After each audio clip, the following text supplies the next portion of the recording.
بے نمازی اگر مر جائے تو اس کی نماز جنازہ بھی جائز نہیں ہے.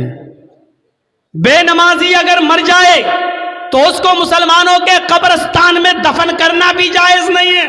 چل رہا ہے. ہمارا سماج اس پر کیا ایکشن لیتا ہے سوچیے آپ. نماز تو ایک ایسا معاملہ ہے کہ حضرت علی نے جس کو قاضی بنایا تھا، قاضی شریح جس کا نام تھا، بہت بڑے قاضی تھے. ان کا بیٹا ایک مدرسے میں پڑھتا تھا. ایک بار یہ نائی کی دکان پہ گیا، نائی باربر حجام، بال بنوانے لگا. اسی بیچ عصر کی اذان ہو گئی. جب بال بنوا کے آیا تو جماعت ہو چکی تھی. سلام پھیر دیا، السلام علیکم ورحمۃ اللہ. یہ جلدی سے آیا، وضو بنایا، اور وضو بنانے کے بعد اس نے اکیلے نماز پڑھ لی. لیکن مدرسے کے ٹیچروں نے دیکھا کہ اس نے جماعت کے ساتھ نماز نہیں پڑھی. یہ بعد میں آیا اور اکیلے نماز پڑھ رہا. نماز پڑھی اس بچے نے، لیکن بعد میں پڑھی.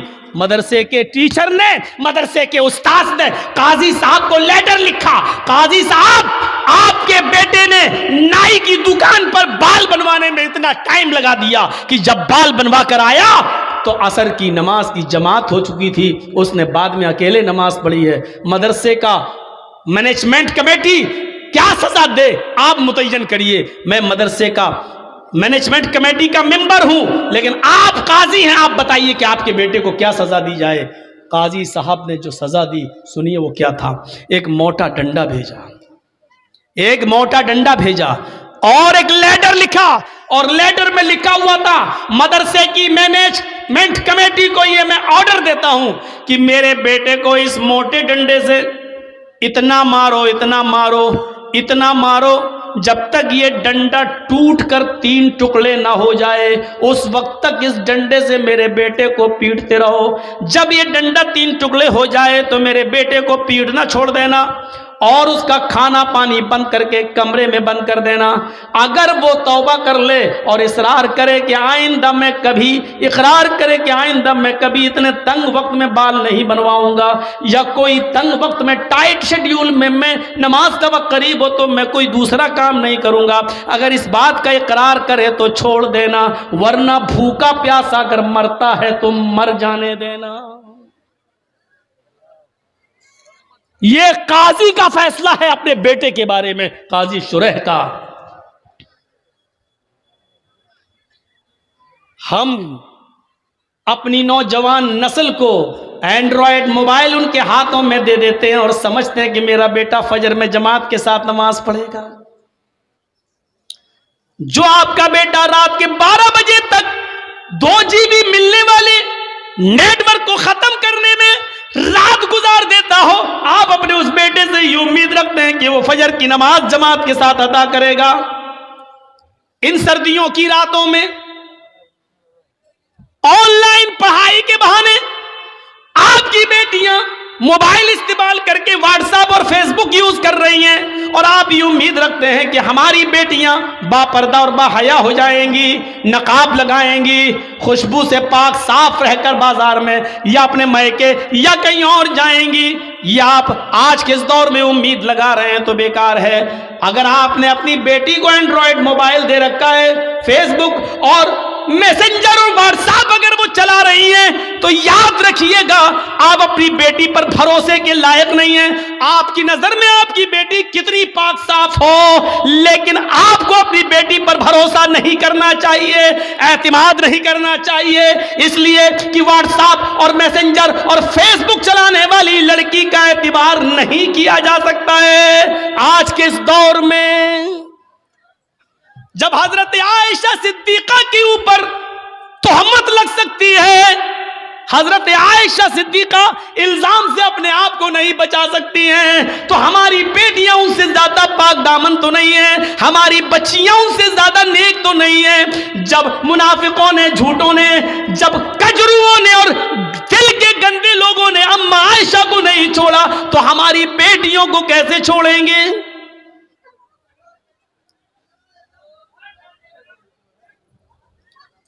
یہاں ہمیں غور کرنا چاہیے. حضرت زکریا علیہ السلام کو دیکھو، مریم علیہ السلام کو دیکھو. سورہ مریم پڑھیے. وہ محراب میں مسجد کے اندر ہے اور حضرت مریم کے پاس بے موسم پھل آ جاتا ہے. بے موسم پھل، آم کا موسم نہیں آم آیا، لیچی کا موسم نہیں لیچی آیا.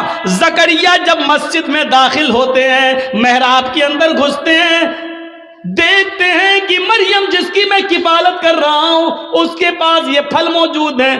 ارے یہ آم کا تو موسم نہیں، یہ آم کہاں سے آیا؟ یہ لیچی کا موسم نہیں، یہ لیچی کہاں سے آئی؟ تو چیخ پڑے انا لک ھذا، اے مریم میں تیری کلاس لے رہا ہوں، اے مریم مجھے صاف صاف جواب دے، یہ بے موسم پھل تیرے پاس کہاں سے آئے ہیں؟ آم کا موسم نہیں آم دیکھ رہا ہوں، لیچی کا موسم نہیں لیچی دیکھ رہا ہوں، یہ بے موسم پھل تیرے پاس کہاں سے آئے ہیں؟ وہ مریم جس کی پاک دامنی کی گواہی اللہ تعالیٰ نے دی ہے کہ ہم نے مریم کو بغیر شوہر کے بیٹا دیا، عیسیٰ بغیر باپ کے ہم نے پیدا کیا، وہ مریم جن کے پاک و صاف ہونے کا اعلان اللہ تعالیٰ نے کیا ہے، قرآن میں جن کو پاک دامن بتایا ہے، اس مریم کی کلاس زکریا لے رہے ہیں کہ بتا میری بیٹی، او بتا میرے لخت جگر، یہ تیرے پاس کہاں سے آیا ہے؟ کس لڑکے نے دیا ہے؟ کون ہے جس سے تیرے کانٹیکٹ ہے، جس سے تیرے تعلقات ہیں؟ اللہ والی تھی، نیک تھی، فرما بردار تھی، اپنے سرپرست کو شرمندہ نہیں کر سکتی تھی، جس نے پال پوس کر مجھے اتنا بڑا کیا، اس کی عزت خاک میں نہیں ملا سکتی تھی. کہنے لگی آپ میرے اوپر شک نہ کریں، آئے زکریا میرے اوپر ڈاؤٹ نہ کریں. قالت هو من عند اللہ، یہ کسی لڑکی کی طرف سے نہیں بلکہ اللہ کی طرف سے آیا ہے، یہ اللہ نے بھیجا ہے، یہ جنتی پھل ہے، کوئی فرشتہ دے کر گیا ہے، اس میں کسی لڑکے کا ہاتھ نہیں ہے. جب مریم سے پوچھا جا سکتا کہ یہ پھل کہاں سے آیا، تم اپنی بیٹیوں سے کیوں نہیں پوچھ سکتے یہ موبائل تیرے پاس کہاں سے آیا؟ اس میں تو 10 روپے کا بیلنس تھا، آج اس میں 3 مہینے کا نیٹ پیک کیسے پڑا ہے؟ اس میں تو تیری اماں اور خالہ کا نمبر تھا، اس میں 5 نمبر اور کہاں سے آئے ہیں؟ کیا آپ اپنی بیٹیوں سے یہ سوال نہیں کر سکتے ہو؟ تم اسکول تو ڈرائیور کے ساتھ گئی تھی، پھر آئی ہو کس کے ساتھ آئی ہو؟ اکیلے کیسے آئی ہو؟ تمہارا بھائی تمہیں اسکول چھوڑنے گیا تھا، پھر تم نے بھائی کا آنے کا انتظار کیوں نہیں کیا؟ اکیلے کیسے چلی آئی ہو؟ یہ گھر سے کتاب 3 لے کے گئی تھی، یہ 5 کتابیں تمہارے پاس کہاں سے آئی ہیں؟ یہ سارے سوالات کی ذمہ داری ایک باپ کی بنتی ہے جو اپنی بیٹی سے پوچھے، اپنی اولاد سے پوچھے. اور اگر تم ایسا نہیں کر سکتے ہو تو تیار رہو، ہماری بیٹیاں کل RSS کے گنڈوں سے نکاح کرنے کے لیے تیار ہیں، اس لیے کہ یہ پلاننگ ہو چکی ہے کہ مسلم لڑکیوں کو اسکولوں میں جگہ دو اور ہندو لوگوں سے کہہ دیا گیا کھل کے پیار کرو، کورٹ میرج کرو، ان کو نکاح کے بندھن میں باندھو اور 2-4 بچے پیدا کر کے بچے اپنے پاس رکھ کے عورت کو در در کی ٹھوکر کھانے کے لیے مجبور کر دو، اس کو نکال دو. اگر آپ اپنی بیٹیوں کی نگرانی نہیں کر سکتے ہو تو تیار رہو، آپ کی بیٹیاں غیر مسلموں کے ساتھ نکاح کرنے کے لیے تیار ہیں. 10,000 سے زیادہ ایپلیکیشنیں کورٹ میں موجود ہیں مسلم لڑکیوں کی، جس میں یہ کہا گیا ہے ہمیں اپنی مرضی سے ہندو لڑکوں کے ساتھ نکاح کرنے کے لیے تیار ہیں.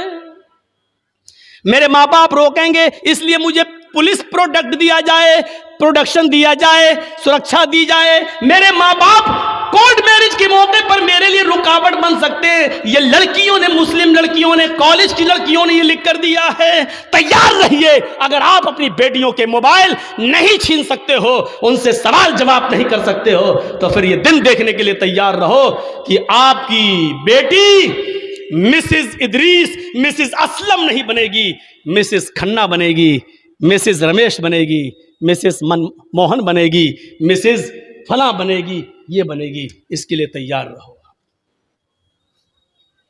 جو کہنا تھا کہہ دیا، برا لگنا سوابھاوک ہے کیونکہ حق ہے، حق برا لگتا ہی ہے، کڑوی ہے، کڑوی چیز خراب ہوتی ہی ہے. اس لیے میں معافی کا چندہ نہیں مانگوں گا آپ سے، سوابھاوک چیز ہے، ہونا ہے.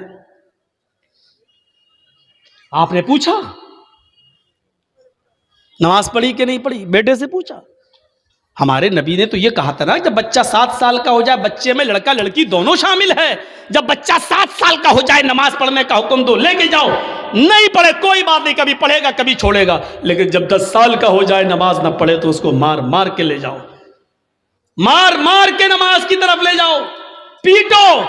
10 سال کے بعد لڑکے کو پیٹنا پڑے گا، نماز کے لیے مارنا پڑے گا، سزا دینا پڑے گی آپ کو اپنے بیٹے کو، کیونکہ وہ 10 سال کا ہو چکا ہے۔ 10 سال کے بعد باپ کی ذمہ داری بنتی ہے کہ وہ اپنے بیٹے کو نماز نہ پڑھنے پر مارے، پیٹے اور پھر مسجد میں لے جائے۔ آپ نے کیا ایسا؟ موبائل چلانے کی کھلی اجازت، چلاؤ اور بگڑو۔ قاضی شریح نے جو فیصلہ کیا اس فیصلے کو دیکھیے۔ حضرت عمر فاروق جب فجر کی نماز پڑھانے کے لیے کھڑے ہوئے تو ابو لولو نے، فیروز نامی آدمی نے، کسی بات پر وہ حضرت عمر سے ناراض تھا، اس نے خنجر میں زہر بجھا لیا تھا اور چھپ کر بیٹھا ہوا تھا منبر کے پاس۔ حضرت عمر نے جو ہی کہا اللہ اکبر، فوراً اس نے خنجر مار دیا۔ حضرت عمر فاروق کے پیٹ میں وہ خنجر لگتا ہے، اس نے نکالا تو پیٹ تھوڑا سا پھٹ جاتا ہے، ناف سے لے کر جہاں شرمگاہ ہوتی ہے یہاں تک جب اس نے خنجر نکالا تو یہاں تک پیٹ پھٹ گیا، خون کا دھارا بہنے لگا۔ نمازیوں نے ابو لولو کو پکڑنا چاہا لیکن وہ بھاگنے لگا۔ ایک صحابی نے اپنی چادر اس کے اوپر پھینکی جس سے اس کا پیر الجھ گیا، وہ گر گیا۔ جب اس نے دیکھا کہ اب میں پکڑا جاؤں گا اور بچوں گا نہیں تو اس نے وہی زہر آلود خنجر اپنے پیٹ میں مار کر خودکشی کر لی اور مر گیا۔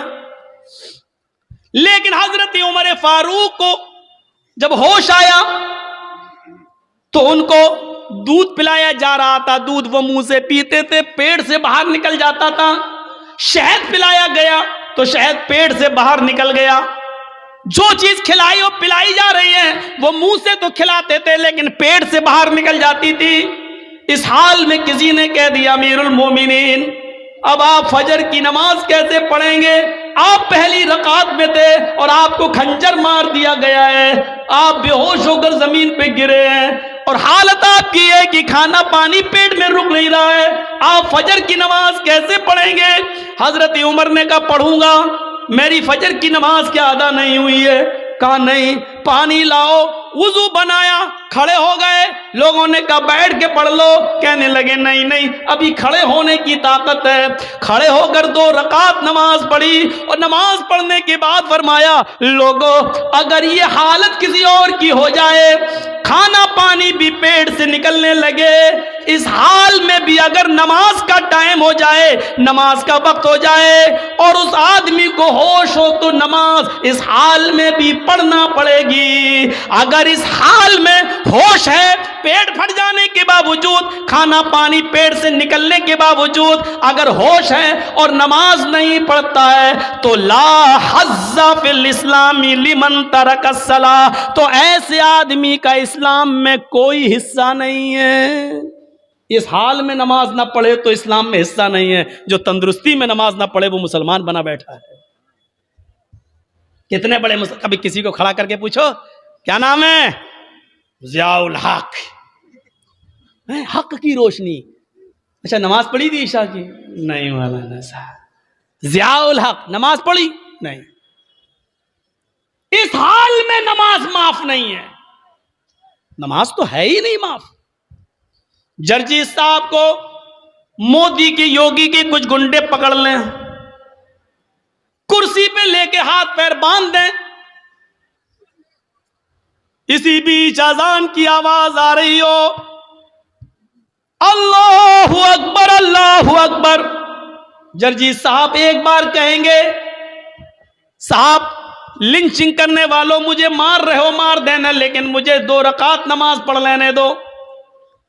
چھوڑتے ہیں تو ٹھیک، نہیں چھوڑتے ہیں تو کرسی پر بندے بندے ہمیں نماز پڑھنا پڑے گی۔ وضو کے لیے پانی دے دو، نہیں دیتے ہیں تو نیت سے وضو کرنا پڑے گا۔ اللہ وضو کے لیے پانی نہیں ہے، میں نے وضو کی نیت کر لی ہے، یہ وضو کی نیت ہی ہمارے لیے وضو ہوگی۔ ان سے کہا جائے گا کہ صاحب میرا چہرہ قبلے کی طرف کر دو، اگر وہ کرتے ہیں تو ٹھیک ہے، نہیں کرتے ہیں تو نیت کرنا پڑے گی۔ ہاں میرا چہرہ کھلا ہوتا تو قبلے کی طرف کرتا، لیکن میں بندھا ہوا ہوں، اس لیے میں اسی طرف رک کر کے نماز پڑھ رہا ہوں۔ اے اللہ، تو کسی قبلے کا محتاج تو نہیں ہے، تو میری دل کی نیت اچھی طریقے سے جانتا ہے۔ لیس البر ان تولوا وجوہکم قبل المشرق مغرب، یہ آیت آپ کے ذہن میں آنی چاہیے، لیکن نماز اس وقت بھی پڑھنا پڑے گی۔ قبلے کی طرف چہرہ نہیں ہے، کوئی بات نہیں، جہاں تمہارا چہرہ ہے اس طرف کر لو۔ اللہ اکبر کہہ کر ہاتھ نہیں اٹھ رہے ہیں، بن رہے ہیں تو زبان سے اللہ اکبر کہہ لو۔ وضو کے لیے پابندی ہے، پانی نہیں دیا جا رہا ہے تو نیت وضو سے کر لو۔ چہرہ قبلے کی طرف نہیں کرنے دیا جا رہا تو جہاں چہرہ ہے وہیں کر لو، اور الفاظ ادا کرتے رہو، لیکن نماز اس حال میں بھی پڑھنا پڑے گی جبکہ معلوم ہے کہ موت ہمارے سر پہ منڈلا رہی ہے، لیکن اس حال میں بھی نماز تمہارے اوپر معاف نہیں ہے۔ نماز کا وقت ہو گیا ہے، آپ کو اس حال میں نماز پڑھنا پڑے گی۔ یہ سختی ہے اسلام میں، لیکن نرمی بھی تو ہے۔ وضو کے لیے پانی نہیں مل رہا تو یہ نہیں کہا گیا نہیں رسی توڑو، کرسی توڑو، لیکن لاؤ پانی، نہیں ہے، نیت کر لو۔ یہ آسانی بھی تو ہے، قبلے کی طرف چہرہ نہیں کرنے دیا جا رہا، کوئی بات نہیں، جہاں چہرہ اسی طرف رک کر کے نماز پڑھو۔ ہاتھ نہیں اٹھ رہے، کوئی بات نہیں، ایسے ہی پڑھو، زبان سے جملے ادا کرو، لیکن کرو۔ یہی تو اسلام ہے، اور کیا ہے اسلام؟ کچھ مسئلے ایسے ہیں، ایک شخص آیا ہمارے پاس، مولانا صاحب میں 25ویں روزے کو اسلام لایا ہوں، مسلمان ہوا ہوں، تو مجھے تو 5 ہی روزے ملے ہیں، میں نے رکھ لیے ہیں، تو کیا جو 25 روزے میرے چھوٹ گئے ہیں کیا وہ مجھے رکھنا پڑیں گے؟ میں نے کہا تمہارے کہاں چھوٹے ہیں؟ گیا پانی ہے، اڑتا ہوا آیا، سیدھے چلا گیا۔ بہت اچھا ناشتہ کھلایا آپ لوگوں نے۔ چلیے اب سنیے مسئلہ۔ ایک شخص 25 تاریخ کو 25ویں روزے کو اسلام لاتا ہے، مان لیجیے کوئی غیر مسلم ہے، ہندو ہے، عیسائی ہے، کرسچن ہے، یہودی ہے، جینی ہے، 25 روزے کو اگر مسلمان ہوتا ہے تو کیا 25واں روزہ مسلمان ہوا، 25 چھوٹ گئے، 24 روزے چھوٹ گئے، تو اب اس کو کتنے مل رہے ہیں؟ 25 26 27 28 29 اور 30 کا چاند ہوا تو 30، 5-6 روزے مل رہے ہیں۔ تو شریعت یہ کہتی ہے کہ جتنے مل رہے ہیں اتنے ہی رکھے گا وہ، جو اس کے چھوٹ گئے ہیں وہ اس کے تھوڑی چھوٹے ہیں، کیونکہ وہ مسلمان تھا ہی نہیں، اس پر اس وقت اسلام کے قانون نافذ ہو ہی نہیں رہا تھا، اس نے کلمہ ہی نہیں پڑھا تھا، کلمہ تو اس نے 25ویں روزے کو پڑھا ہے، اس لیے جتنے روزے باقی ہیں وہ رکھے گا، اور جو چھوٹ گئے ہیں 24 25 وہ نہیں رکھے گا، کیونکہ اس وقت وہ مسلمان تھا ہی نہیں جب رمضان کا مہینہ آیا۔ پہلی چیز۔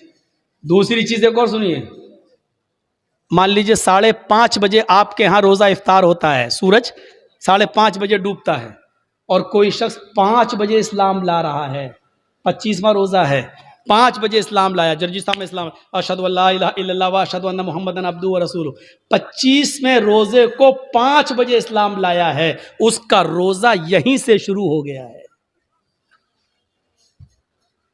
ابھی جو 5 بجے تک جو اس نے کھایا پیا وہ سب معاف، کیونکہ اس وقت تک اس کے اوپر اسلام نافذ تھا ہی نہیں، وہ مسلمان نہیں تھا، اس لیے وہ سب نہیں۔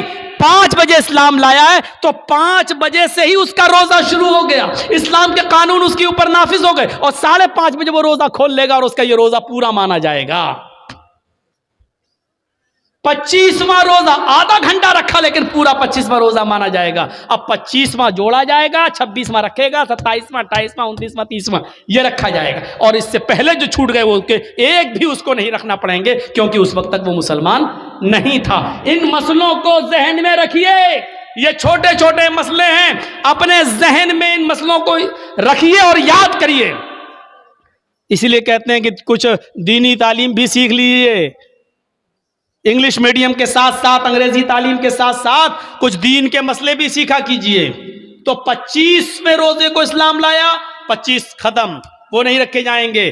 جتنے بجے سے لایا اتنے بجے سے اس کا روزہ شروع ہو گیا ہے, اتنے بجے سے, اور جب افطار ہوگا تو افطار کرے گا اور وہ روزہ اس کا پورا مانا جائے گا. تو وَلَا تَتْرُكَنَّ صَلَاةً مَكْتُوبَةً متعمداً, فرض نماز قصداً جان بوجھ کر نہیں چھوڑنا ہے. اس لیے کہ جس قوم کے اندر فرض نماز جان بوجھ کر چھوڑ دی جاتی ہے فقط بریت ذمت اللہ, اللہ کے نبی کہتے ہیں کہ اللہ کی ذمہ داری اس کے اوپر سے اٹھ جاتی ہے, پھر وہ مرے کٹے کہیں بھی جائے پھر اللہ رب العالمین کی کوئی ذمہ داری نہیں رہتی ہے. فقط بریت منہ ذمت اللہ, اللہ کے ذمے سے یہ آدمی نکل جاتا ہے. 3 چیزیں ہو گئیں, 3 چیزیں یاد ہے نا, شرک, ماں باپ کی نافرمانی اور فرض نماز کا قصداً جان بوجھ کر نہ چھوڑنا. چوتھی چیز بھی ہمارے سماج کا بہت بڑا حصہ, سنیے گا, وَلَا تَشْرَبَنَّ خَمْرًا فَإِنَّهُ رَأْسُ كُلِّ فَاحِشَةٍ, اور ہرگز کبھی شراب مت پینا. اس لیے آگے کا جملہ فَإِنَّهُ رَأْسُ كُلِّ فَاحِشَةٍ, اس لیے کہ یہ ہر گندی چیز کا دروازہ ہے. شراب ہر گندی چیز کا دروازہ ہے. یہ جملہ بڑا خطرناک ہے جو اللہ کے نبی نے کہا کہ شراب مت پینا, یہ تو ٹھیک ہے, لیکن شراب ہر گندی چیز کا ٹھکانہ ہے.